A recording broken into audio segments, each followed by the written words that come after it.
वो मीठा है।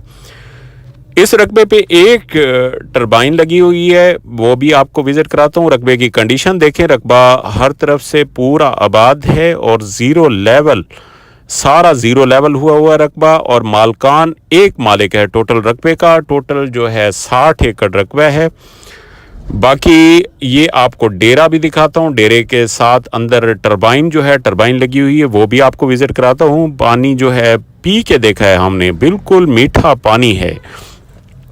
तहसील मैलसी का रकबा जो है वो इस टाइम पूरे पाकिस्तान में मशहूर है। तो ये औसत वाइज फसल यहाँ पे हर किस्म की फसल काश्त की जा सकती है। और ये आपको खाल नज़र आ रहा होगा, खाल के साथ जो रकबे की कच्ची सड़क है वो आपको मैं व्यू करा रहा हूँ। ये साथ साथ हम कच्ची सड़क पे जा रहे हैं और साथ ये आप रकबा चलता हुआ।